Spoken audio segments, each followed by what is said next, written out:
of soul. This is Bass Talk Live. Your host, Mark Jeffries and Matt Pangrack. BTL is brought to you by Lowrance, Lose, Strike King Lures, Bass Cat Boats, Ducket Fishing, Spro, AFCO, Big Bite Baits, Sunline, and TH Marine. BTL coming at you. Good Friday, everybody. Welcome once again to another Elite Series watch party with Mark Menendez. Folks, this is our final one of the year, and Mark, should be a good one, man. Fish, big stage, big dreams is what it's always been about. And at Lake Fork, you never know. Your next cast could be a double-digit fish. All right. Watched a little bit of the action yesterday, and we're going to have a couple fans join us here after we take a short break. But, dude, I was somewhat surprised. We had Frank Scalish on the show a couple weeks ago, sitting in for Matt when he was fishing the opens. We had a long discussion about how the crankbait was going to come into play at Lake Fork. And, dude, they're smashing them on boat docks. Just when you think you know everything there is to know, fishing changes, and that's what's so dynamic about fishing. You think you've got it dialed in, and you really don't. So I think it's going to be an exciting morning. They're catching them, and we're going to see how big they catch them. All right, man, what are your thoughts on Rick Clunn? Oh, Rick, doggone, this thing is going to shape into maybe Patrick Walters trying to get a little revenge on Rick, like he did to us at the St. Johns River a couple years ago. Patrick and I, we were both in the top 10 in that tournament, and then Rick comes out of nowhere and catches 35 pounds to seal the deal. And Rick came out of the gates firing, catching those big fish in his comfort zone, and that's probably the biggest thing here, Mark. Is, he's in his comfort zone doing something that he's one of the very best ever doing, a big square bill plug. So it's going to be interesting. It's going to be really interesting. Let me ask you this. What is your history fishing Lake Fork on the fall? Well, Mark, I've been there this time of year. I did a Lose media event there, and, dude, it was tough, and I caught everything on a crankbait. Ended up catching mine a little deeper than what the guys are catching them. But I caught mine on a 6XD, and I caught a fish, which, the length limit there is 24 inches on the big ones, the slot limit. I caught an under 24 that weighed 10.2. So, a non-keeper that weighed 10.2. Wow. Wow. It was a grind. It's funny how those fish scatter out amongst those trees. They get up in the tops of them. They're on the bottom of them. It makes the lake three-dimensional, very three-dimensional, in that you have to attack every piece of cover from top, middle, and bottom, whether it's a boat dock, whether it's a bridge abutment, whether it's a roadbed, whether it's a standing piece of timber. And that's why it's so hard to catch them there this time of year. Mark, Matt has mentioned, and the last couple events that he has fished, he's kind of taken this tactic in picking an area of the lake and really dissecting that area, learning that area and hitting every single thing that you can based upon the pattern that you've identified in that area. Is that what you have to do at Lake Fork because there are so many trees and points and just stuff? You really do, Mark, but it's so darn hard to get around on Lake Fork. You spend so much time getting from point A to point B, which on one of your local lakes, a Eufaula or a Grand, you just run straight over there to the other side. Same way on Kentucky Lake. You don't have anything to dodge. And at Fork, it's what I always try to do is get in a 3-mile stretch and fish that stretch. Now, one of the things that I try to do, and it's straight out of a Rick Clunn playbook that I learned years ago. In fact, my last blog at bassmaster.com was this, is get on a creek channel. If you take a major embayment and get on the creek channel, somewhere in the fall on that interstate of that creek channel, you're going to find a group of fish. And Clun is so good at doing that. That puts you in those areas of transportation, almost like an interstate is what that creek channel will be. And doggone it, it takes a day or two, but if you go through the whole length of the creek, you will find the population of bass. All right. How important is bait fish this time of the year on Lake Fork? They have several different forages other than just shad. Barfish. You've got bluegill, and doggone it, you've got yellow bass and you've got white bass.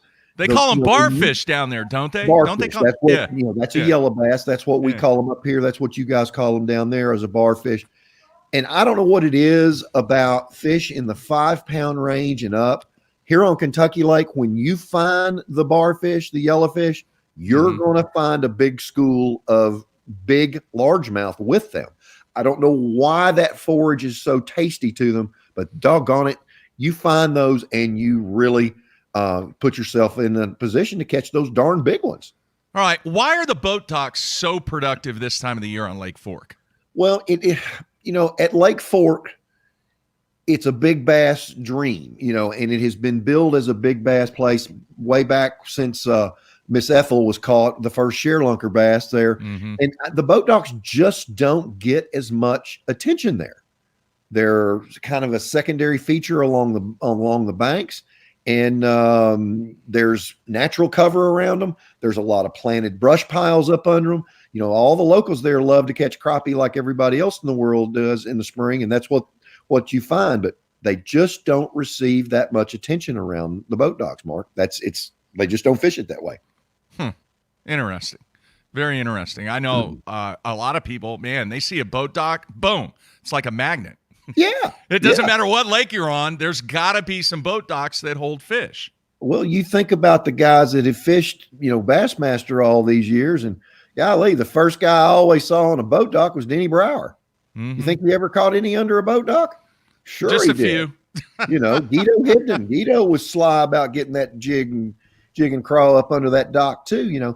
So it just kind of depends on where you're from. And in Texas, everything's bigger in Texas, so it seems like a mentality of catching those bigger fish, and you fish those creek channels to catch those bigger fish. All right, Clark Wendlandt takes over the Angler of the Year lead after day one. Obviously, a long time to go. Had a decent day. I think it was in the 20s. But shocking what happened at Santee Cooper and how he managed to catch one fish, and that was it, the entire tournament. Well, that was at Chick, actually, Mark. And, yeah. Clark is such a complete angler.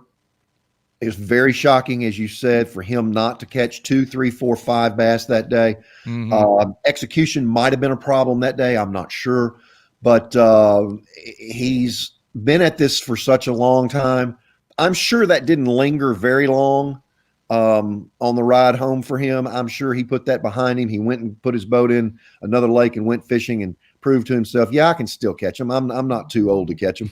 So it's one for the old guys maybe, but Clark will focus. He will regroup, and to see that consistency rebound, I expect nothing more from him. And my understanding is he has found a way to catch 14, 15 pounds without it being ultra stressful. So let's see if he catches that. He could put it away today if Mr. Mullins has a tough day again today. Yeah, he's got a 9-point lead over Mullins and then a 13-point lead over Austin Felix, who struggled a little bit yesterday also.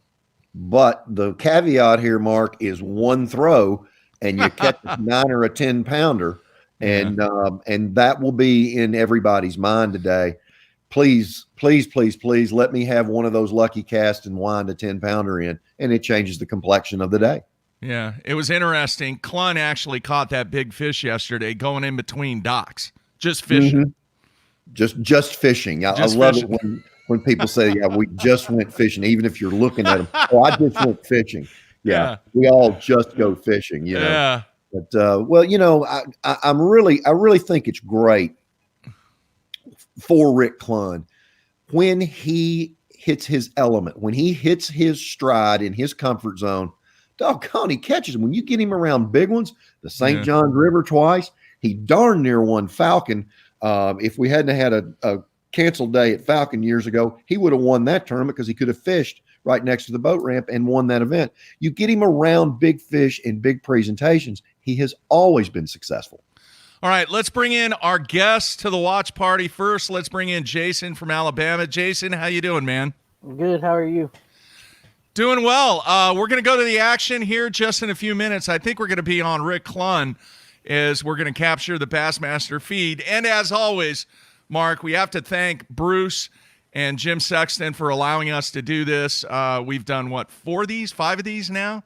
Four. So, yeah. This is number 5. Yeah, so many thanks to Bass and the officials over there that are allowing us to do that. All right, let's bring in our second fan, familiar fan here. John, how you doing?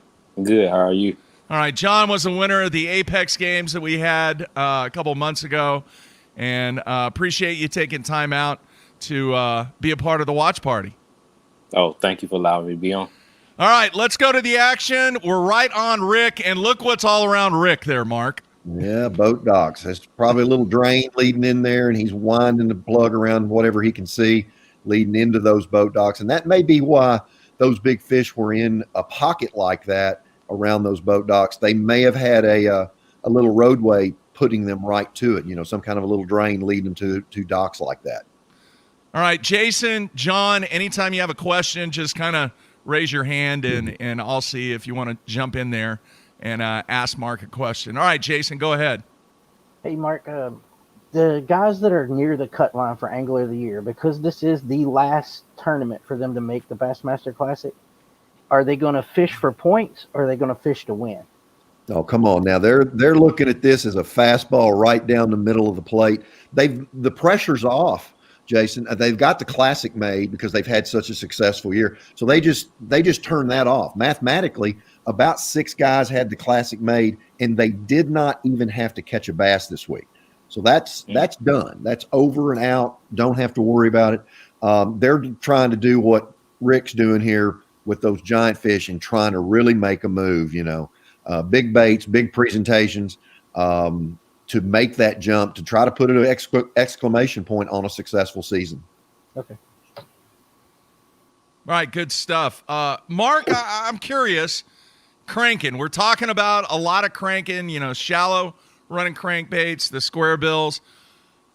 Are you old school when it comes to that? Do you use a fiberglass rod like a lot of the old guys do? Absolutely. And I do it for one simple reason, and I teach this in seminars. As we become better anglers, Mark, we get more in tune to what that crankbait is doing when we wind it. So when we get more in tune and we have a graphite rod in our hand, that strike is transmitted into our hand much faster, and the first thing we do is set the hook.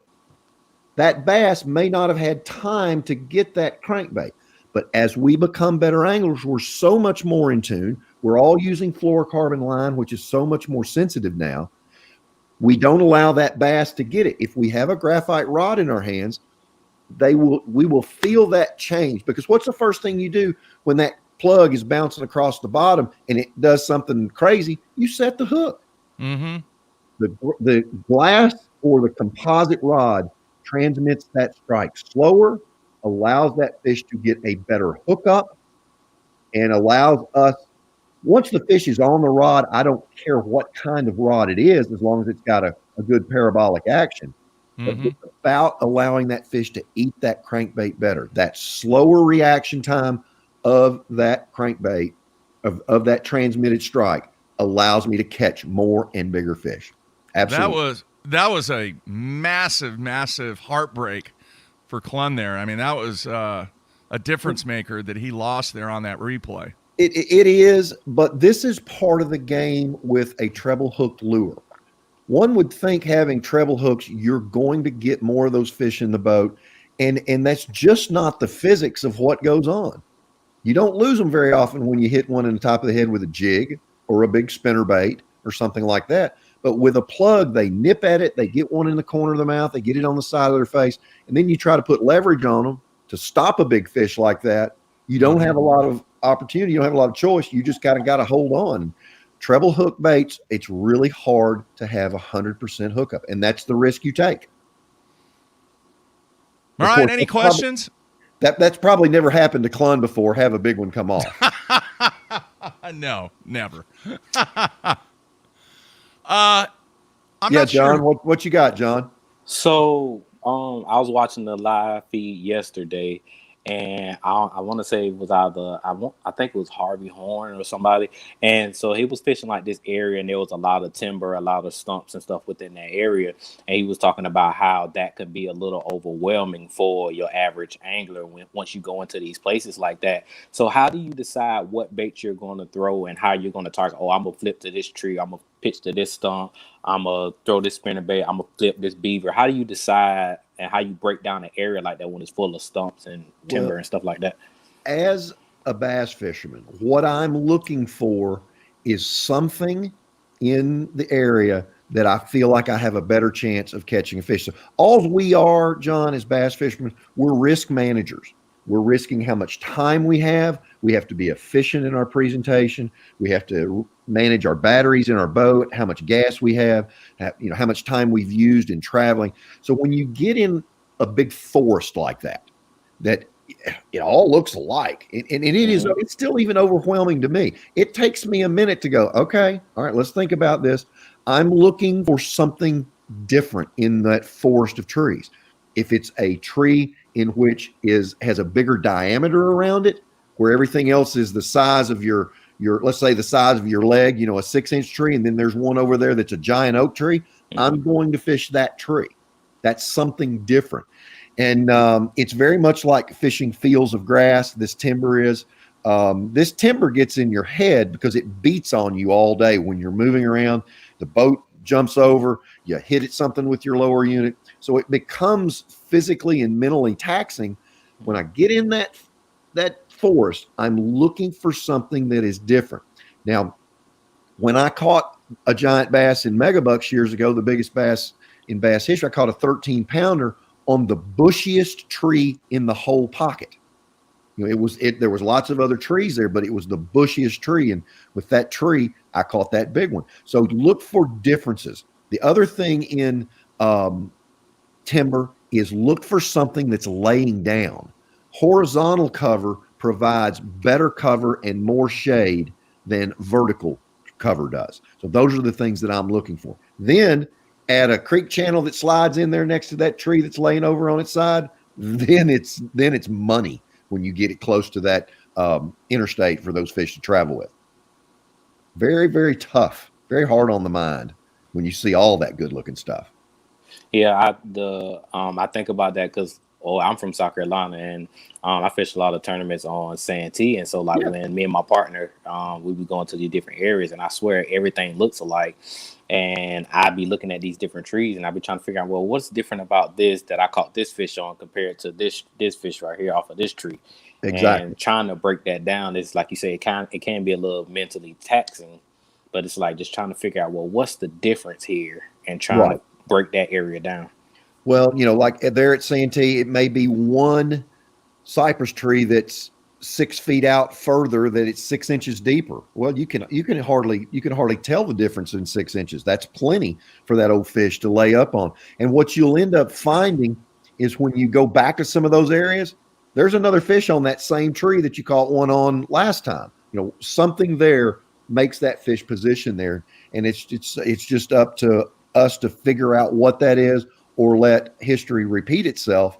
And you don't have to be a rocket scientist. I caught a 6-pounder over there this week. I caught a 7-pounder over there last week. Big ones live over there for some reason, and just, mark that tree and keep on going and find you half dozen more and rotate around through them.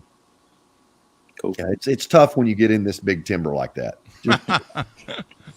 Hey, Mark, in the fall, do fish replenish? You mentioned that earlier. In the springtime, a lot of times, based upon what the structure is that you're fishing, it's just like a hotel. They'll come in, they'll hang out, you'll catch some, here comes some more. Does that take place in the fall? Well, it does. You get those fish that are following those creek channels, but here's the caveat to that. Is forage. If that forage blows through an area on a creek channel, or like where you see Patrick fishing right there, he's fishing some sort of structure element. If the wind blows really hard and pushes it through there, yeah, they're going to follow through there, hang out on that structure element there. And then tomorrow, if there's nothing there to eat, well, I'm hungry, I'm going to go to the diner, I'm going to follow those shad. So they do replenish. They may replenish kind of like a tornado in a bay, where the wind pushes those bait fish around, and then those bass get behind them and chase them down. And then the structure elements are where the more productive area is, or the difference is, so that you can, as an angler, focus on those. And when they get by there, then you catch them. So yeah, replenishment is one thing. If you get to the very back end of a single pocket, you're probably not, you catch a good bunch of fish back there, they're probably not going to replenish as easily as that creek channel bank is going to replenish. All right. Very good question on the YouTube comments. They want to know, why do you think the jerkbait has become an all-year bait rather than just a cold water bait? Well, I just think everything cycles in fishing, okay? You know, in the 90s, Fritz was catching them on a deep diving crankbait, and deep diving crankbait sales were great. You know, a couple of years ago, the jerkbait was used after the post spawn and in summertime situations and on non-smallmouth lakes, and you saw great success with it. A bass is going to eat a minnow any chance it gets. A jerkbait represents that minnow. It's erratic. It's got a lot of flash to it.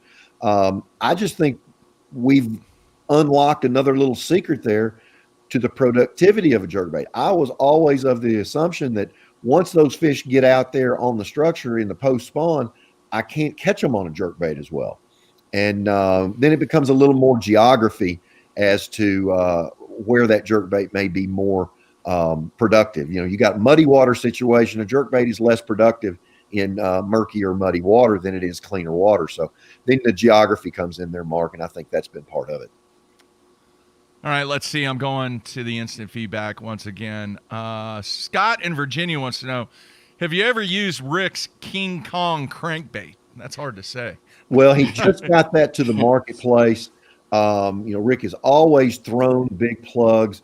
You know, a 3.5 square bill was a standard, and I have caught tons of fish on a bait that 3.5. Yesterday, I was throwing an 8.0 Strike King and caught a couple of 5-pounders on it. I didn't get as many bites, but they were bigger fish. So, yes, I have used a lot of those bigger square bills. Those big heavy ones are a little different than, say, a 1.5 Mark. They don't have the buoyancy because they have big hooks, big hook hangers. So the buoyancy is a little bit less. So you almost have to use them as a bigger profile on a structure mode, as well as bouncing them off that cover. A square bill is the 4-wheel drive of all crankbaits, and I'm still amazed how I can get a square bill through some of the most gnarly wood, cypress stumps, knees, you know, laydowns and things like that. It's amazing to me. And when you get around big gizzard shad or barfish, so to speak, on Lake Fork, those big ones eat that presentation so well. All right, very cool. Jason, did you have a question? No, he's muted. No? Oh, okay. Sorry about that. Anyway. Now, Mark, not right now. Sorry, I was just scratching my head and stuff. My bad. You know. Hey, go ahead, Mark. I'm sorry. Well, the feed's got combs on there right now, and this is straight up in Keith's wheelhouse. He has a great record on Lake Fork of winning major events with big fish, and you can see he's winding a plug. I want to get a look at the plug. I can't tell where he is on the map there. It looked like he was in kind of the center of a smaller arm on the lake, but I want to see if he's fishing a structure element like with a 6XD or a 10XD or something big like that. But this is straight up in Keith's wheelhouse, big fish and big plugs. Let me do this. Let me see if I can pull the audio in. Let's see here. Keith, thank you so much. Thanks for letting us in. A little late on that, on the late freight. Well, he's one that the field's scared to death with, just because of that big plug and those big fish that he's so noted for catching on this lake. This lake really gets a lot of pressure, Mark. So if you can figure out either a place in between the back of the creek or on the major structure, if you can find some irregularity, be that a pond dam. I'm wondering how many of these pond dams, there's a lot of them, they call them tanks down there. That's where I caught that 10-pounder I told you earlier on a 6XD that's kind of off the beaten path. Something that's a little different, whether it's a depression or whatever, something a little different to get away from all the pressure on this lake would be really interesting to see. And I bet you Clun finds some little something that's different to throw that big plug around. Yeah, I'm going to go back. I don't even know if they make it anymore, but I remember this crankbait, and I believe it was Lure Jensen, and it had the most massive bill on a crankbait in the time. This is back in the 80s and 90s, Mark. Yeah. Hot Lips Express. Yeah. The first time I saw that, I was like, what the heck is this? Are you kidding me? Did you ever throw that back in the day? I did. The problem with the bait is it did not fly very good when you made a cast. It dying quailed on you real bad. Well, that's because the bill was this big. It was ginormous. Yeah, it was. And then a man's 20 plus came along and a man's 30 plus. And hey, let me tell you, I just wasn't that big a man to be able to crank those darn things. They'll wear you out. So, here's a little trivia for you. What's the first bait that I ever landed a tournament bass on? Let's see here. It was a crankbait, and it was a big crankbait. Man, what year? How long ago? Oh, Mark, it was 1974. Were DD22s around then? Was it a DD22? No, that was an 80s deal. Okay. I don't know, man. A Magnum mud bug. Magnum mud bug. Now, you talk about something that will really wear your behind out is a Magnum mud bug. And still a great bait because of the deflection capabilities. It comes through cover. And I bet you 100 Clun's got him in the boat with him. Bet you 100 he does. Interesting. Huh. Because it just crawls through cover. There were a couple guys at Toledo Bend for years that fished like that. They threw at individual stumps like that, John, like we were talking about. And they've had a stump run. They stump here, stump there that big fish utilize.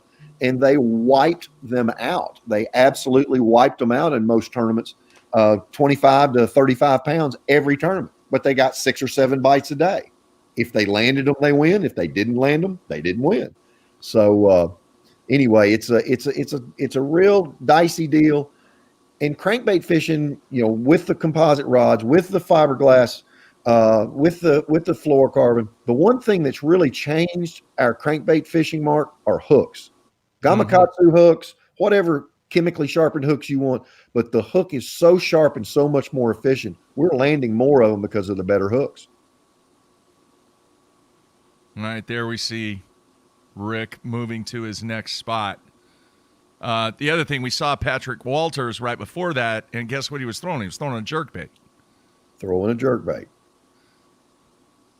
Well, I still worry about Patrick. Those darn shorts look like cheerleader shorts on him. He's so long-legged.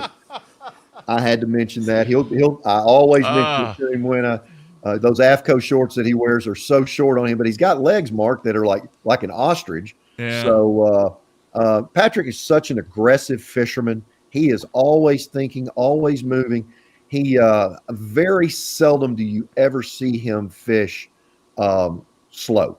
Very, very seldom. Look at those shorts. Those are so stylish on him. Those are like 1980s tennis shorts that the tennis players wore. At least they're not like 1980s coaches shorts. No, true. Yeah. Very true. See, he's jerking that jerkbait and he's trying to fish the upper part of the water column right now in the tops of those trees. I can't really tell how deep he is out there right now. But he's having to take the cover and fish it top to bottom. How difficult is that to fish a jerkbait jerkbait around trees. Mark. It's miserable. It's miserable. It's so tough. But with forward-facing sonar like live scope, it sure makes it a hell of a lot easier. You can look at him. He looked where he made his cast, but he's looking at that. You can watch your jerkbait come back to the boat on Garmin live scope. It's amazing. It's mesmerizing. You just see the jerkbait move. You see it move. You see it move. It's amazing. And what he's probably seeing some fish in the tops of those trees, and he's targeting individual fish in a tree. It's a cat and mouse game, but doggone it, that's probably what he's doing right now. All right, let's talk about jerkbaits real quick since we're watching Patrick use one. Do you use or have you used in the past any type of suspend dots or wire that you wrapped around the hooks? How important is making sure that that bait is going to suspend in the target area for whatever you're trying to catch? Well, that is important. I won my first national event years ago, which was a top 100, which is the same as a Bassmaster Elite, at Pickwick and Wilson on a suspending jerkbait, and that kind of brought that to the forefront. But that was in early spring, a pre-spawn deal, and water temperatures were in the high 40s. It's less important now with water temperatures here. It's about 60 degrees there. It's less important there now than it would be if it were colder or closer to winter pre-spawn type deal. So less important now. Move it, make it flash, make it go, and go from there. Clark you could see he's disgusted. Yeah, that one, he knew that one hurt. But look, right back in the game, not complaining about it. He'll keep grinding and he'll get another bite. I have a question. Yes, sir, John. Go ahead, John. So how do you determine when to use either a soft plastic jerkbait versus a jerkbait with trebles? Because in my mind, I'm thinking, well, if you got these thumps and laydowns in there, wouldn't you go with the soft plastic jerkbait over one with trebles? You know, right now, that wouldn't be a bad deal. That slows that presentation down. You get that erratic movement of that soft jerkbait. Selection's a little bit tough. If you look, there's not a lot of 5, 6, 7 inch soft plastic jerkbaits available to us. And when you put a big hook in it, it creates that bait falling very fast. But that may be good for those fish that are real high in the water column, taking some kind of a soft jerkbait, caffeine shad. We make some great big caffeine shads, something like that to get them to move and to flash. It always makes that pulse. When that bait pulses, when you twitch that rod tip, makes that pulse, be it a hard jerkbait or a soft plastic jerkbait. That's the triggering mechanism to make those fish bite. And it's John, it's so much easier with that hook buried in that soft plastic than, open treble hooks. It's so much easier to get it through there. All right. On the instant feedback, Rusty wants to know, has line really revolutionized to a specific use for cranking line? You'll have to ask multiple players that are crankbait fishermen. David Fritz throws about 80% braid on his plugs. Braid. He is convinced that he can take a 15-pound braid that is of an 8-pound diameter, drive a bait deeper, get more of a better action out of the bait. He's convinced of it. I have fought with it, and it's I can't make it work for me. He makes it work for him.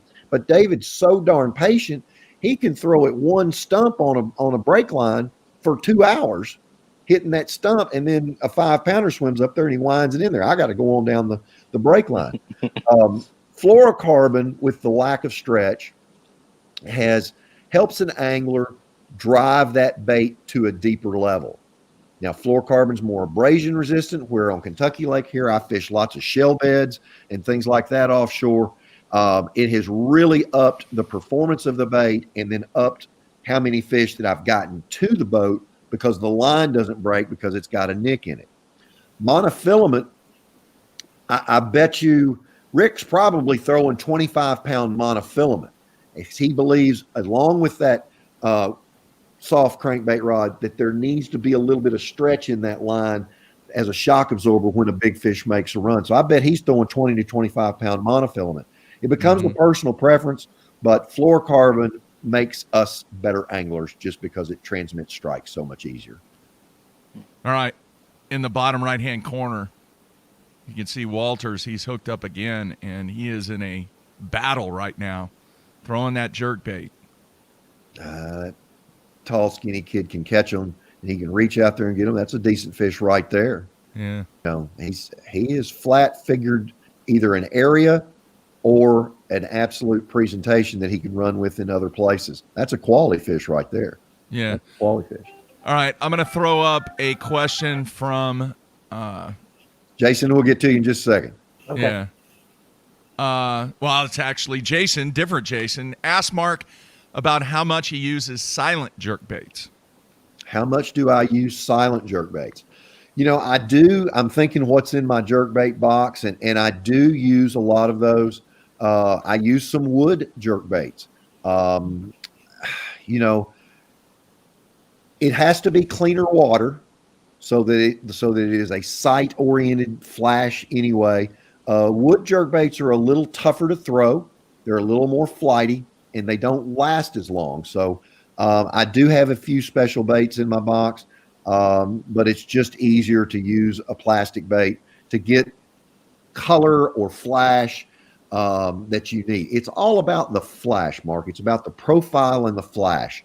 If they're feeding on small baits, you need a smaller jerkbait. If they're feeding on large baits, you need a larger jerkbait. But that flash and pulse, that's what makes those fish bite. So I've got tons of them. I've got jerkbaits that are 9-10 inches long. I've got jerkbaits that are 2 inches long that are made of wood. So that's the biggest thing about it. It's about the size of the prey that they're trying to expose.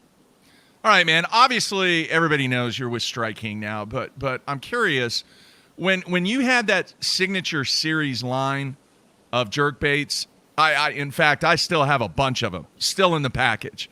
All right, with the other company that you were with what was that, Smithwick? It was Smithwick, yes.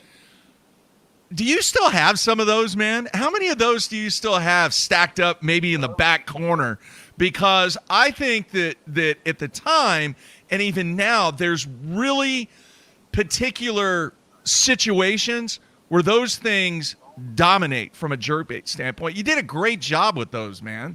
Well, we sold a lot of those baits, and the Smithwick Rogue. I was fortunate enough to meet Jack Smithwick before he went to the fishing pond in the sky, and he says, "Man, you've really done well about bringing this bait back to focus." And I said, "Well, Jack, it's just a really good bait. It catches a lot of fish." And then we added colors to it. All my buddies, they always told me they went and got one. They scratched my name off the side of it, and they caught more fish with it, Mark. So I took a lot of ribbon about it. But jerkbait is just an impulse bait. It is still a bait that doesn't get fished a tremendous amount. It's geographic. The White River over in Missouri, the Table Rocks, the Bull Shoals, jerkbaits get used a lot there. Up north for the smallmouth, they're just fish catcher. A jerkbait is just a fish catcher.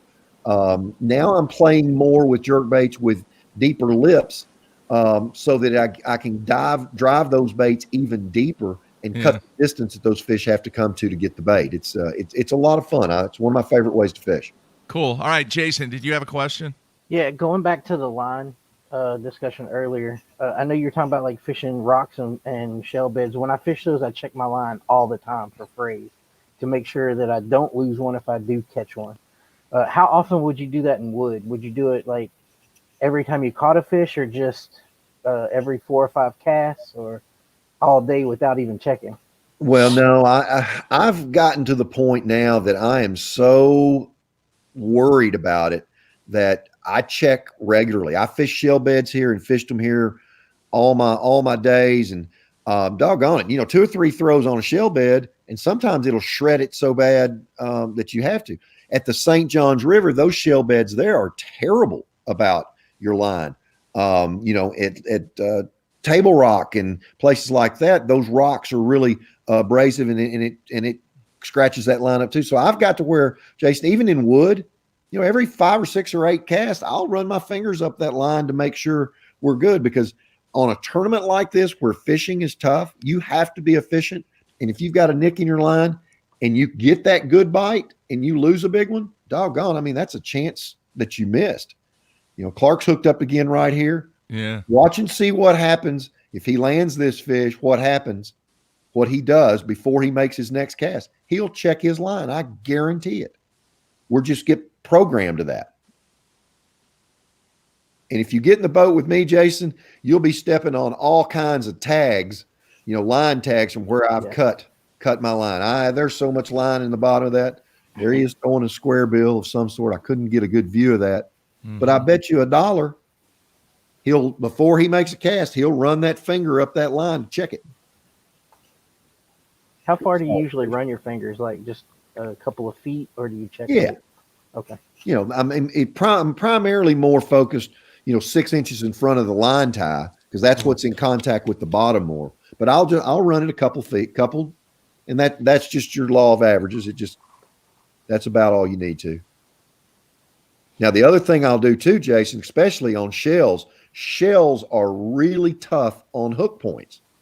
Now, like a Gamakatsu round bend, I will step it up to a heavier hook, like a 1X or a 2X, just because when you keep hitting that point of that hook on that shell, it will flatten the point of a hook quicker than you can imagine. Look there. Look what he's doing. Look what Clark's doing right now. Checking his knot. Checking his knot. Going to check his line. Make sure everything's good. Back in the game. But hook points become, I will go through a couple of sets of treble hooks a day when I'm cranking a specific bait. It doesn't take long. They make little split ring pliers now that are easy to use. And dude, I should sit down and change treble hooks during the daytime a lot. I change my gams all the time, and it really makes a difference. Really makes a difference. Very cool. Now I want to ask you this, Mark. Before they went to the shot of Clark, they showed the map where he was, and he is back in the very back of one of the small arms that are on, I think it's the north end, going back to the north. I can't remember. Anyway, The point I'm trying to make and what I want to know is he's all the way back in the back. Fall migration, obviously the bait fish are there. That's why he's there. Am I correct? Absolutely, that's why he's there. But if you've noticed, since they've had the camera on him, he has not moved his boat. Yeah. He had not moved his boat. So I would bet you that he's on a creek channel turn or something like that. He's on something there that is concentrating those fish, or it could be two little drains, the point of two little drains that are coming together. That's the structure, the actual structure element there. The wood that's there is not the structure, it's the cover. So when you have structure and cover, then you have a fish holding area. Now we're watching the technique that Walters is utilizing to try and land this fish on the jerkbait. He is really playing that fish. He is. And if you notice, that rod has got a lot of bend to it. Yeah. Caught another good one. So that fish really just slapped at it. That fish is kind of wearing it on his nose. So Patrick had no way of directing that fish in one direction. So he was just kind of holding on. And that rod being parabolic made a huge difference on him getting that fish in here. He was hooked up well, but that parabolic bend in that rod is a must when using treble hook lures. All right, Blake in Alabama wants to know which treble hook, EWG or round bend? I am a round bend guy on most every bait I throw. I like a round bend. On a small crankbait like a Strike King Series 3 or something like that, I will go to an EWG when the fish come down on top of the bait. A Strike King Series 3 is only a couple inch lure, and when they come down on top of the bait, seems like I get them a little better in the face of that lip with an EWG. But for a 6XD or a 5XD or square bills, a round bend is my choice. All right, we can obviously in this shot here we can kind of see that looks like the dam in the background. Mark? It does. It really Or does. maybe not, but it might be. But the point I want to make and the question I have, it looks like he is out in a main lake pocket, kind of out the mouth, that has obviously a bunch of structure in it, be it trees, there's some rocks, there's some boat docks. But would you think that this is a bait fish thing, and that's why he's throwing that jerk bait? And it's a bridge, Mark. It's a bridge. Okay, that's what it is. He's definitely in an area where those fish are set up high in those trees, and it could be that the wind is pushing bait through there, and it's got those fish set up high in trees. I bet you he's on top of a hump. Is what I bet you. There's a lot of little dome-shaped humps that are just little round. When you see them on your maps, they're just round, and they get up there and they sit on the top of those, and they move up and down those during the day. And when the bait fish moves or the wind moves, they get in position. So a little bit of current fishing there. Now we're going back to Rick, that he's going and fishing boat docks again. Yesterday, I heard him say that he had over 20 pounds off of one individual dock, and I'm wondering if this is that dock. Might be. It very well might be, and you could see by this dock, it's a static dock, and what I mean by that is it's not a floating dock. The lake level at Lake Fork doesn't fluctuate much at all. It stays a relatively constant level. It can go up and down, but it never goes above a high state of flood stage. So these are permanent docks. They're stationary docks.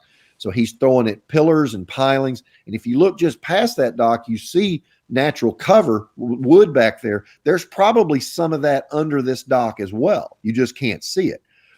Plus, a big dock like that, you can see some crappie boats hanging there. The grandkids got to have a place to fish. A lot of these docks get spiced up with extra brush piles, which, John, that puts horizontal cover under that dock versus vertical. So I bet you the dock that he caught him on had big brush piles around it. All right, let's see if I can get his audio. You lose fish cranking a lot. You don't see that a lot. All right, it's Zone and Tommy talking there. So I wanted to know, so like in an area like this, and let's say like there's shad or whatever, of course you would try to throw some type of shad imitating bait, but also I know like around docks you also have bluegill and stuff that hang around under there too. So would you consider, like, I guess, flipping between maybe a shad style pattern crankbait and a bluegill style? Okay, well, I'm going to answer that with a question, John. Would you rather have a double cheeseburger for lunch, or would you rather have a fish sandwich for lunch today?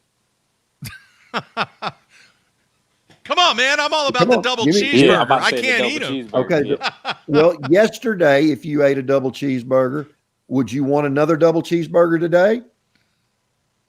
Probably so. That's probably so. You're a cheeseburger man. I like that. Yeah. You have to check them every day. Some days there may be fewer shad in the area, so the bluegill become the double cheeseburger. Yeah. Other days when there's a lot of shad in the area, the bluegill becomes secondary. Gotcha. So you'll have to keep them honest. You'll have to check it every day. A bluegill plug for a little while, a shad-based plug for a little while. And if you get in my crankbait box, John, you'd probably be disappointed to see in there, there's not that many oddball things in there. Mm-hmm. I've got chartreuse-based baits, and I have white-based baits. Oh, my gosh. Clark, you got in a big hurry, dude. But you look in there, and then you'll see a few red baits for the spring, time in there. But chartreuse base and white base are the two baits that I use the most. And you got to keep those fish honest on a day-to-day basis. You see Clark standing there in overcast, that chartreuse bait may show up better today than a shad bait. Mm-hmm. So you got to keep that into effect. What's going to be most visible, as well. One of the things I like to do, guys, when I'm around a tremendous amount of shad, I like to throw something that's odd. If there's 1 million shad in that school, why would I want to throw a white bait, making that 1,000,001 shad in there for that fish to try to differentiate something different? So at that point, I may throw a chartreuse bait through those millions and millions of shad. And guess what oddball is going to be seen first? That chartreuse bait is totally different than the rest of all the other prey in the area. So you got to mix it up at time to time. All right, let's talk about this, Mark, real quick. We've seen Clark lose 2 really, really good fish. Mentally, with everything that he has going on right now, trying to win Angler of the Year, he's a fiery competitor anyway. Mentally, what do you do right now? Well, he's going to have a little temper tantrum. We all got to release that. He may have made a mental mistake. Did you see how straight he pointed that rod towards that fish when he got ready to lift it in? Yeah. That may have been the thing there. He's going to have a little breakdown, but we've all lost fish before. He's licking his chops on that one a little bit, but he knows that he will get another bite. He will get another bite and replace that. You've only got to catch 5. And if he can catch another 5, get another 5 bites today, he'll forget about that. But you have to stay within yourself. You realize it's really important. The pressure is on. But the next bite, he'll be laser focused. I guarantee you. All right, I have to ask, man, it looks like a perfect topwater day. What's going on? Well, I don't know. You would think, fall is a great time for a big buzzbait. I don't know how cool it was last night there. So the back end of that creek where he's at, those hyacinths are probably holding some heat from yesterday's sun. So that may be the difference there, Mark, is he's punching that because those fish are tucked in there to be a little bit warmer. Wow. Yeah, Jason, go ahead.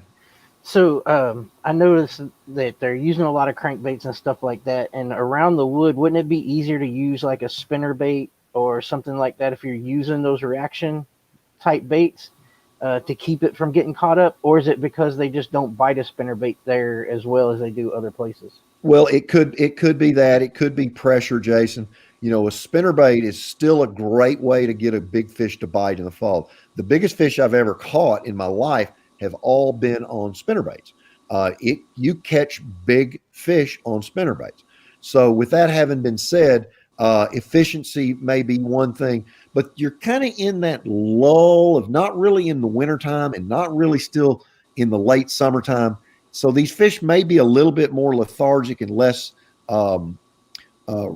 susceptible to bite. So that crankbait coming at Mach 1 really has a good ability to cause those fish to go ahead and stick their nose out there and eat it. So that plug just gets that reaction bite better. Now, when it gets a little cooler, like say 54, 55 degrees, that old big spinnerbait blade, just thumping by them slow, allowing them to see it real good. It may take over the crankbait bite here in a couple weeks or so when it cools off a little more. But right now, that speed is still making those fish bite that bait, even though they may not be hungry. Hey, Mark, we've had a couple of questions. We saw it with Clark. He was using a crawfish-colored type of pattern crankbait on that.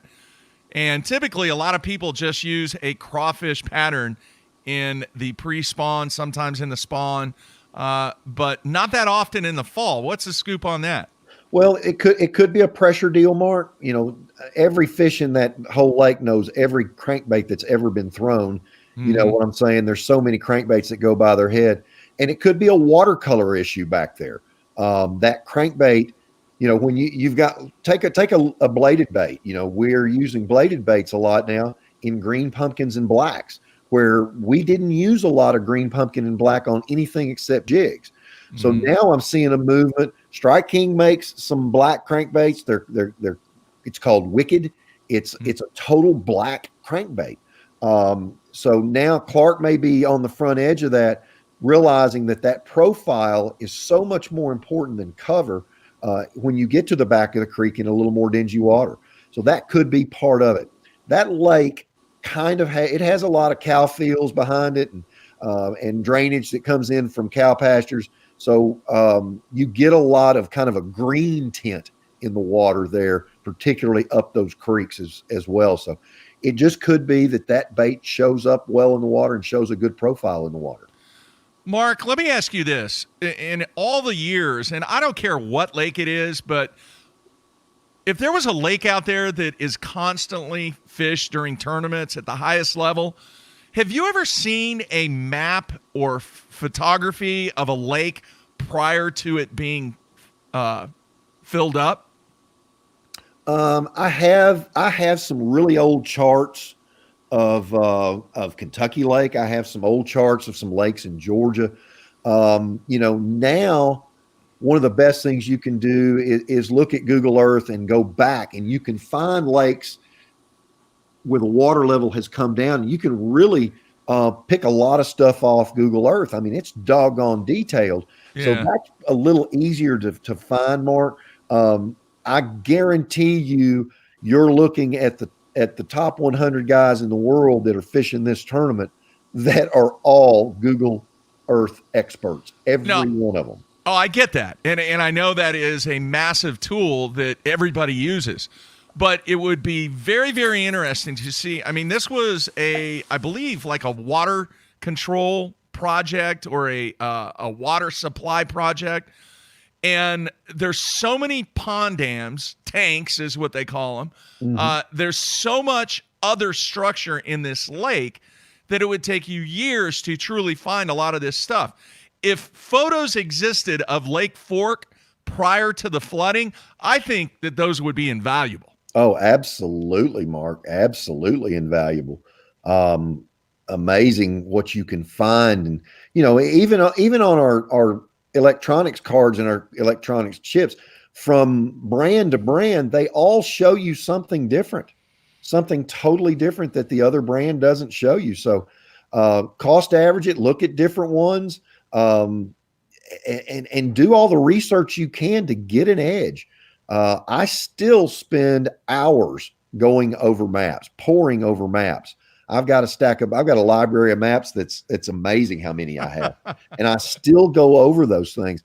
And what it teaches me, Mark, is when I'm looking at those contour lines and I see specific types of things show up, mm-hmm. and those become fish catchers on Kentucky Lake, they're fish catchers on other lakes when I see those things.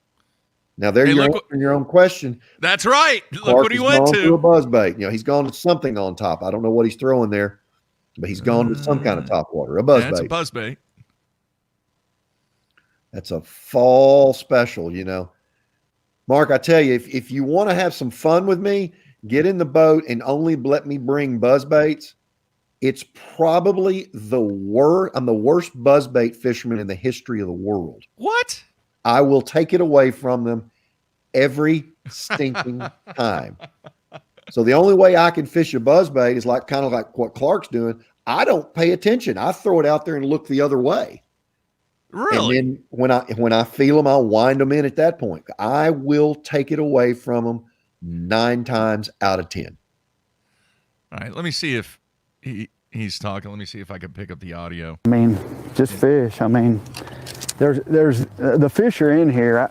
I'm toying with the idea of leaving because, I caught pretty many yet when I left yesterday also, but I just don't know.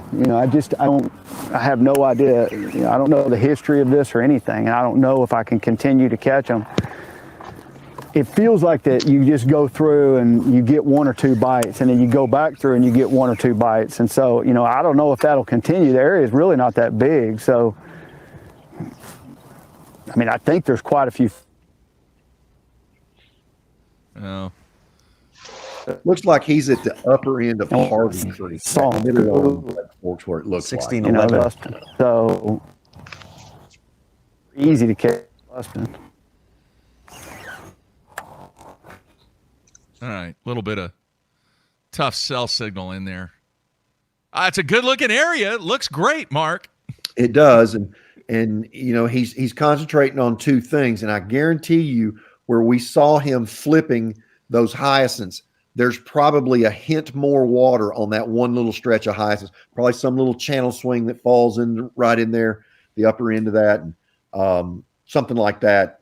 Mm-hmm. How he's catching them there. He's following a definite contour change back there, whether it's the creek channel or just a depression, whatever it is. He's depth is being the major factor where he's trying to concentrate his efforts. All right, a couple of people are asking why not a frog in that area. It looks very froggy. It is very froggy. The problem with hyacinths, Mark, is you're having to punch through the top of that mat that's probably 3, 4, 5 inches thick to get through the actual hyacinth. They stick up out of the water a little higher, and a frog will go unnoticed on the mat of hyacinths. That's why you have to punch it in, punch it through, and get it underneath it to get the bite with the hyacinths. What is your favorite vegetation to try and catch them in? Dude, I love it when I have a mix of two vegetations, whether it's milfoil and hydrilla or coontail. Give me a mix of two. And John, that goes back to what we were talking about earlier. That gives me something different to absolutely try to spend my time on. Vegetation is the same way as timber is. I've got to have something different. And when I find a mix of two vegetations, Mark, then I find an area of something different there, and it's a higher percentage play for me. I love it when I find milfoil and hydrilla together. That creates space in there. It allows that fish to position better, and it allows me to make better presentations. Yeah. You know what the forgotten vegetation is that's in a very, very small area of the country that is beyond doubt my favorite? Any idea? It's in the Northeast. In the north, chestnuts. Yeah. That's so challenging to get them out of water chestnuts. It's so much fun though, Mark. It is. They blast through it, and it's fun. It's a high risk, high rewards kind of thing. Yeah. Some days when they just don't get it, you just don't catch them. Is that only in the Northeast? Do they just have water chestnuts in the Northeast? It's in the north by Northeast. The Hudson River has a bunch of them on it. That's always been a player when we've gone there. There may be some up on Champlain, maybe, but it's a northeastern deal. All right. It's so much fun, man. They're just like missiles busting through, and then you'll go down a bank of them, and you'll see these holes where people have tried to catch them, and they've either caught them or not or whatever. Exactly. But it is a cool type of vegetation. Interesting. The conversation that Bass was having with Clark while he was on the water, to me, it seemed like he was still spun out. Yeah, he probably is. He has been cool, calm, and collected. This is the 9th tournament going on. So this is the 18th preliminary day that he's fished. Then you add all of the other finals that he's made. So he's had 45 days of fishing, and it's all coming down to today. He knows he has a chance to put it away today. So he wants to have one of those days where your fishing efficiency is 100%, and he's just not having that. And he's fishing techniques he's very familiar with. But he's just had a stroke of bad luck. And to win Angler of the Year, you have to be a skilled angler, but you have to have a little bit of luck on the oddball things that go your way. You go to lift one over the boat, he comes off and he lands in the boat. My luck, they always hit the gunnel and go back in the darn lake. Or a 5/0 worm hook straightens out. I got some bad metal in a hook. That oddball stuff always happens to me. But today he's just looking for a little extra luck, and he's having a tough time finding luck. So he will rely on his skills, and that he will turn this around. All right, let me ask you this. Now, I understand it is great for the anglers to have cameras in the boat and be on live and everything that goes with it from an exposure standpoint. But as an angler, as an Elite Series guy, how difficult is it to zone out the camera when you're trying to win an Angler of the Year? Well, it depends on your personality. The one thing with Clark guided for years as a young angler. So distractions, he's always fished with distractions, and you learn to balance that. Now Clun, on the other hand, he fishes like this. He fishes very focused, and he is very intent, and he's at his utmost efficiency when he's focused. You just learn, and if you're of that personality that came from that guiding like I did and Clark did, you can walk and chew gum at the same time. It helps me to be laughing, Mark. I would have laughed at myself. Did you see what I did there? I just dumped a 5-pounder. How stupid can I be? And then I will gather myself. And then when I catch a 2-pounder, I said, I sure wish I'd have had that 5-pounder. And I make fun of myself. So it's all about your personality, how you push it. But there's a lot of pressure. There's $100,000 on the line, and one of the, if not the most cherished title in fishing today. Yeah. It's tough. It's tough. Jason, you've held your hand up there a couple times. What you got? I'm sorry. I know in the current climate, this is probably never going to happen, but is there a chance that bass might go into Canada and fish like Lake Simcoe, or go to Mexico and fish one of the bass lakes down there for tournaments?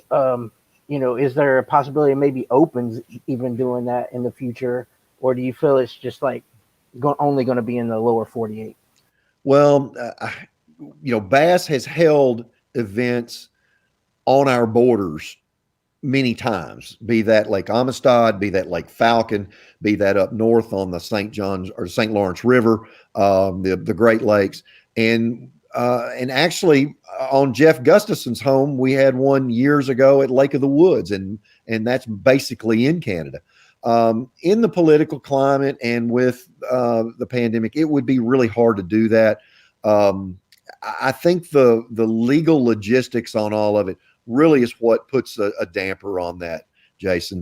There's some great fisheries. I'm dying to go to Simcoe. Dave Mercer, I've asked him 3 or 4 times, can I come? He said, sure, come on, I'll take you over there. I would love to go up there right now, get 4 or 5 bites a day and catch 30 pounds of smallmouth in a day. That would be unbelievable to do. Lake Falcon, I didn't feel safe at Falcon when we went. Amistad, I've always felt safe on. So it's just a real wishy-washy, iffy thing. I have young kids, so I won't be going to a Guerrero or a Bacharach or anything like that in anytime soon. Right now, I've got to be here for my kids. So I applaud the fact that we're not putting ourselves in harm's way, but we've still got some great places to fish here in the 48. That's for sure. Oh, and congratulations. I saw it on Instagram. The word's out, man. The word is out. Yes, I went fishing yesterday, and I really did catch a keeper. I became engaged yesterday. So asked my best friend in the world, Melissa, to marry me. And, hey, guys, she was in a bass boat, and she was absolutely shocked. So we're riding a high here in the Menendez family household. Thank you, Jason. I appreciate that. No problem. Like I said, I saw it on Instagram this morning, so congrats. Well, thank you. Zona's going to blow it up here later. He asked if he could say something about it on live. So when that happens, if I'm not watching, I'll see my phone blow up. So anyway, yeah, she's a great catch. That's for sure. All right, John, did you have a question? Yeah, I did. What I wanted to know is, like, when you're in the area, like where Clark is, and as you're covering water and you start to get a few bites, when they say, it's time for us, like, you slow down, does slow down necessarily mean I go to something soft plastic and I start dragging something across the bottom? Or does it mean that I really started picking apart, trying different baits to try to figure out what's really going to help these fish to be able to bite? That's a $64,000 question. Should I stay or should I go? You've just put it into a more confined area there, John. When I get into an area like that, really the first thing I like to do is slow my motor guide down. Turn that trolling motor down. So that makes me become more efficient, makes me become very methodical in what I'm doing. Last time when I was there at Lake Fork, it was exactly like Clark said. I was in an area that had a lot of fish in it. I would fish through the area, catch one, come back, fish through the area, might not get a bite, and then make a third pass through there and catch 4 on one pass. And I just fished the area. So that's a hard thing to do. Where the way Clark is fishing, he's trying to really milk that area for the most he can. He's looking to have that good base finish with 15 to 17 pounds a day to put him in that top 20 and close this thing out. So fishing slow like that really helps me. You see Ed Lofgren up here. Ed fishes very slow. He's about my same age, but he's moving pretty quick now. He's searching again. He's been in an area. We saw him earlier pitching, flipping, fishing slow. Now he's throwing a spinnerbait and moving pretty fast. So I like to fish at that slower pace, John. I feel like you put a flipping stick in my hand with a Strike King game hog or a Rage Craw or a jig or something like that. If I get a bite, my chances of putting it in the boat are pretty darn good. Not 100%, but I'm going to get it as close as I can. And then the other thing that it's risky as heck to do like this, John, is to go finessey. Once you've made a pass with a power bait or a flipping stick or whatever, pick up a spinning rod with 8-pound line and a little worm, and I promise you're going to get another bite or two. Will it be a 8-pounder? I don't know. Will it be a 1.5 pound? It might just be, but you'll mop up extra bites with that lighter line every time. I don't care what kind of lake it is, every time. All right, very cool. Jason. To follow up on that question, making the decision to leave, having fans around, does that like contribute to deciding whether you're going to leave a small area like that? Or well, it can, Jason. I have to give hats off. I've had very, very few problems with people while on the water when I was leading a tournament or high end or have a camera in the boat with me. I talk to everybody. I just say, "Hey guys, how are you? What's going on?" And it relaxes everybody. And I will say, hey, this one little 25-yard stretch here, this is my key area. I can't tell them they can't fish. That's against the rules. They have every right to fish, but most everybody's really respectful. So I don't worry too much about somebody coming in behind me and trying to fish behind me. But on Lake Fork, there's so much fishing pressure anyway. If you ever go there during spawning season, you go in a spawning pocket and it's like a highway, boats coming and going, coming and going. But everybody's been real respectful. And it's just, if you treat people well, they'll treat you with the same kind of respect. It's pretty much common sense. I don't have any special privileges on a body of water because I'm a bass pro. I'm just like every guy that buys a fishing license that fishes, and just be nice to people, and the world goes around a heck of a lot easier that way. In this regard as well. Yeah, I know. I just fun fishing. People will cut you off on I'll be fishing a stretch of grass on the Coosa River, and somebody will just pull right in front of you, and you're like, dude, you don't see me going down this stretch. Yeah, I understand. And what's really neat about our group of guys, particularly last season, when we had this whole new influx of new guys, I was in chance to win a couple or three of the events last year, and there was water past the area that I was fishing. And I can't tell you, Jason, how many times somebody would want to come in the area and say, Mark, do you mind if I go down the left side of the bank, or can I go past you 200 yards and fish? I won't crank my motor until I get 100 yards past you.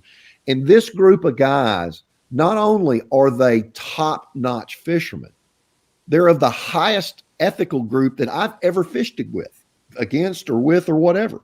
They're very considerate, and we're working very hard to bring back ethics like that. Just fishing is a gentleman's sport, just like tennis or golf or whatever. And doggone it, if you see somebody going down a bank, their head in front of you, let them go down the bank. Now, it's a little different, Jason, when you put a $5,000 entry fee on top of it. That's a little, oh my gosh, that hurts the heart and the pocketbook a little bit, but it still doesn't give me the right not to be a nice guy on the water. All right. You guys good? Any more? No, I'm good. Thanks, Mark. All right. And congratulations to you again too, Mark. Thank you, John. I appreciate it, bud. I'm a pretty happy guy. Hey, real quick, Mark. We saw, who was it just before? I can't remember. I got too many things going on. He was throwing a crankbait. Clark was throwing one. No. Just in the last shot that we had. Oh, that was Ed Lofgren. He was throwing. That's right. All right. Now, kind of similar to what we're seeing Clun do right now. And what I want to know is, what would be the advice? Some of these wood structures that you see, trees, laydowns, whatever you want to call them, they're barely out of the water. Some are underneath the water that you can't see. How important is it to get that crankbait and make contact with that structure that's in that area? It is the absolute necessity. You have got to create a deflection. Rick, I don't know how deep the water there Rick's fishing. I'm gauging that water's probably 10 to 15 feet. And when you've got a crankbait, it is your job as an angler to make sure to choose a crankbait, A, that can reach the bottom so it'll hit the bottom and cause that deflection, or B, create the deflection where you run it into a piece of cover or run it by the cover and stop it and start it and jerk it and move it. You've got to make that bait deflect so that you can get that fish to react. Because many times with a crankbait, that fish will actually kind of NASCAR. Your crankbait's running along, that fish will follow it. And as it comes back to the boat, how many times when you've thrown a deep diving crankbait and that crankbait starts up, that fish comes and gets it? That happens darn near every day that you fish a crankbait. That change right there is what made that fish react. Mark, you've got to be hitting those pole timbers that Rick is fleeing. He's got to bounce that thing, cause it to deflect. I guarantee you, every fish he's caught this week in the tournament so far, he had just hit something or changed his retrieve and made that fish react. You've got to do that. It's the utmost importance. I can't stress that enough. All right, now on the instant feedback, several people want to know, when do you upsize your hooks or downsize your hooks on crankbaits? You know, with a smaller crankbait, you have to be careful, because if you upsize your hook too much, you'll change the action of the crankbait. Downsizing a hook, I don't do that very often. Upsizing the hook, I will go to a heavier hook, a stronger hook, more so than going to a bigger hook. You know, Rick's throwing that new King Kong bait of his, and I'm sure those are probably 1/0 or 2/0 gaffs on there. And they're very heavy because you're going to use that bait's a heavy bait to throw. You're going to use 17 to 25 pound line, and the bigger hooks, you can drive the hook home. Making a long cast with a 6XD out there on Kentucky Lake, I want a very thin diameter hook so that at the end of the cast, I can drive that hook home as well. So upsizing and downsizing, you just have to be careful on how it affects the action of that bait. All right, very good. What you got, Jason? Yeah. All right, so I noticed on Rick's deck, he's got 2 poles out. And then you look at Patrick Walters, he's basically got his whole rod box out on the deck. Is it because Rick's got it a little bit better dialed in, or he just knows how he wants to fish it today? No, that's just neuroses on Patrick. He's so insecure about. No, you're exactly right. I'm just trying to be hard on Patrick. Patrick is fishing multiple areas, using multiple techniques. When Rick gets focused and he gets everything dialed in, he's the master of efficiency. He only wants to think about one specific way. So he'll have 1 or 2 rods out there. He's got it so dialed in that that's what he wants to do. And that's his major strength. I will say on the events that when I have won, I have got it dialed in and I've only got 2 or 3 out there. In the mornings before a tournament, if you see an angler that only has 1 or 2 rods out there on their front deck, you better watch out for him at the end of the day. He's a focused angler and he knows what he's going to do. If you see me out there with 25 like Seth's got in the boat right there, yeah, I'm not going to catch them real good because I don't know exactly what I'm doing. I'm too scattered. Wow. Makes a lot of sense. Thanks. Good stuff there. All right, Blake in Alabama wants to know, Mark, when do you use a trailer hook on a buzzbait or a spinnerbait? 100% of the time, Blake. 100% of the time in a tournament, I will use a trailer hook. It causes me a little distraction because I will end up getting hung up. I will make a presentation and not, but I know that when I get that bite, I either have a chance to put 2 hooks in that fish's face, or when those fish are just nipping at a spinnerbait or a topwater or a buzzbait like that, that 1 hook, I cannot tell you how many bass I have landed on a Gamakatsu trailer hook. Absolutely, 100% of the time. I throw it on chatterbaits, and when in the fall, when they're really nipping it, I've put as many as 3 trailer hooks in a row on the back of that bait to extend that trailer hook further back to help catch them, and I've caught some doing that as well. Wow. That's a lot of trailer hooks, Mark. It certainly is. And you know, in the fall with spotted bass and smallmouth and burning a spinnerbait, I've had many a time when I'm like, holy moly, I missed a good one. I can think of a boat and truck that I lost one time because I missed so many. The next year, I didn't miss them because I had multiple trailer hooks on there. Yeah. Ed's fishing the furthest up the lake of anybody. Yeah. Let's see if I can get the audio here real quick. I've moved on and I'm around a couple of little shallow gravelly points. I'm going to go throw a Carolina rigged missile baits destroyer. Caught one or two in practice doing this, and just need to try to get a couple keepers in the boat, and sometimes that's something that works out here. Go taste the bait for me. Wow. A Carolina rig, Mark. Well, I mean, Ed's close to that AARP age as well. And, you know, old techniques still work. And what's crazy about fishing is things become popular. And we kind of touched on this earlier, and things cycle through. You know, a Carolina rig is a great way to catch inactive bass. In the position that Ed's in right now, a couple of 2-pounders today will solidify his first classic appearance. So I'm pulling for him. I hope he gets a pull on that old Carolina rig. Yeah. We saw Seth Fighter earlier throwing a topwater. Imagine that. Yeah. Yeah, topwater. But he was fishing that upper part of those trees as well. You saw when he was throwing that, fishing that upper part of those trees where those fish are set up in the top of those trees waiting for shad to move by. Yeah. Just all right. Patrick's just doing it with a jerkbait instead of a topwater. Right. All right. Rusty wants to know, are you a moon guy? Do you pay attention to the moon and the relationship between the moon and crawdads?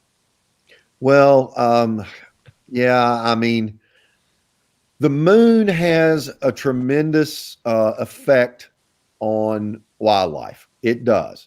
I don't know that much about it. Patrick's hooked up with another really good fish right there. Yeah. I don't know the ins and outs about what it does so much to crawfish. I just know that on the coming moon and the full moon, wildlife is much more active than other times. So in the spawn, I'm really paying attention to it in early spring tournaments, knowing how that's going to move a pre-spawn fish to an area or moving them up where they're catchable, or they're moving up to spawn. So I do pay attention to it a lot. In the fall, that full moon at night in the fall, bass have a tendency to feed a lot at night. That's what makes a lot of the fall days very, very tough. I like fishing in the fall on the dark of a moon for sure.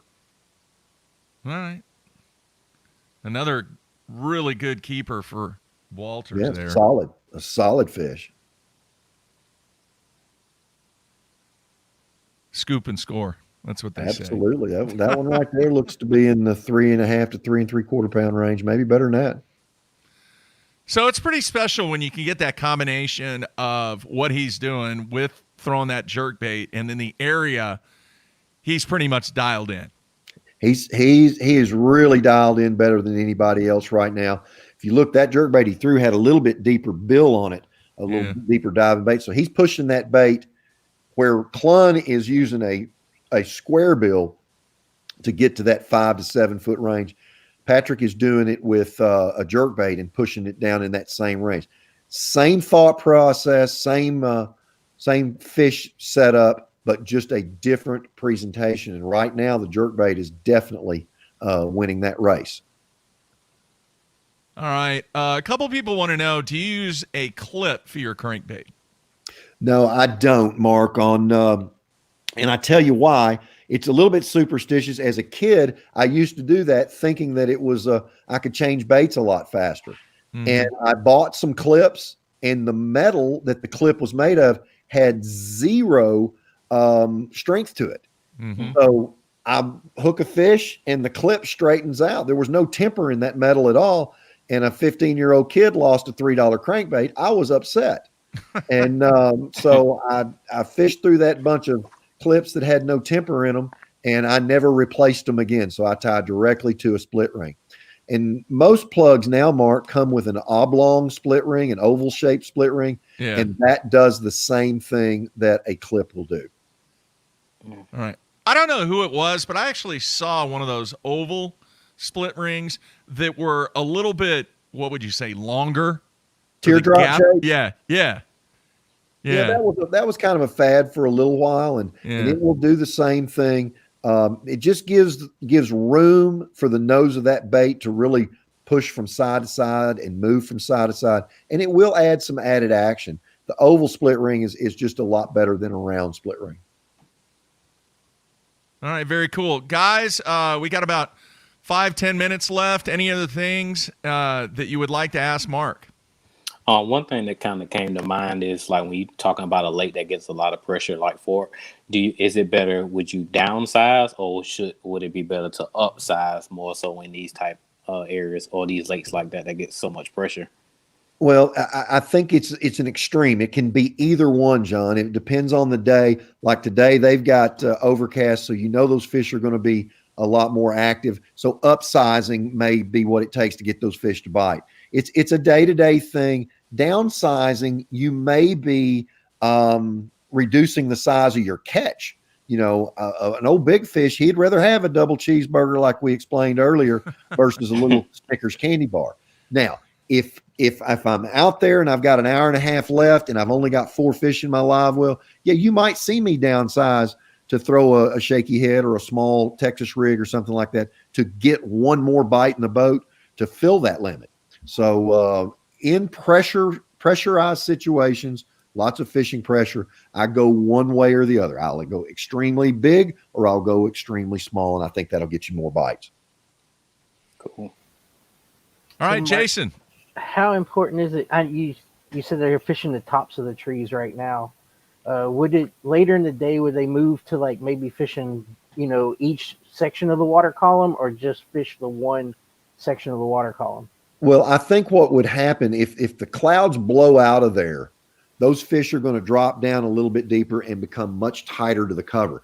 So then you may see these guys taking a Texas rig or a jig, or one of the things that I like to do at Fork is take 15-pound line and drop shot a stick worm, like an ocho, a 5-inch ocho, fishing on 15 to 17-pound line and pitch it right down beside that pole timber and get to that deeper presentation. But right now with those overcast conditions, those fish are higher, but in a brighter sky, they would probably be spending a little more time fishing a little more vertical than what they have been.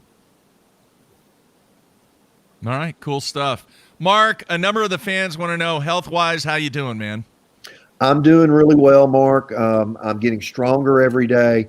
I spent 3 days in my yard working like a wild man the other day, and I was a little sore. I pushed it probably too hard, but I wanted to see where I was physically.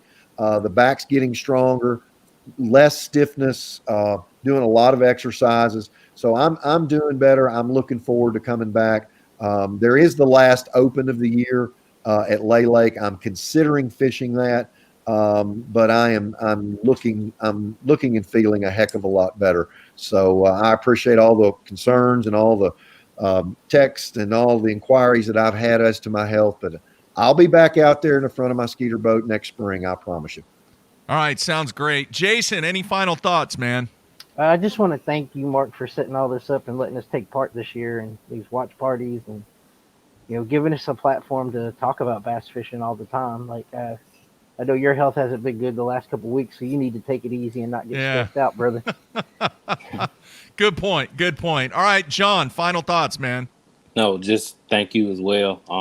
I like how you always trying to figure out ways to engage the fans into getting into these conversations, and even doing this here with Mark and breaking down these different lakes. Like, that's important, where the fan actually feels like they actually have a voice to be able to try to figure out what's going on, so that we can come for better anglers as well, even if we don't have a desire to become professionals. Yeah, that's a great point. All right, Mark, final thoughts, man. Well, this has been a lot of fun with these watch parties, and it goes along with something that I figured out early in my career is I love to teach. John, I love to teach. I want to make you a better angler. I'm lucky enough that I get to spend hours upon hours on the water, and most people that love fishing as much as I do have family responsibilities and job responsibilities. And if I can just give you one little tidbit that gets you one more fish in the boat, I'm grateful to do that. So again, Mark, a big thanks to you for always being using ingenuity and being very smart about things. A huge tip of the hat to Bruce Aiken, Jim Sexton, and the folks at Bass for allowing us to do this. I think this is a great thing, doing one-on-one with people and organizations to make our sport more visible and let people have more fun with catching big bass like Seth Fighter's got on right now. Yeah, that's pretty cool. All right, I just want to reiterate, yes, thank you, Bass. Thank you, Bruce and Jim, for letting us do this. It's been great for the fans.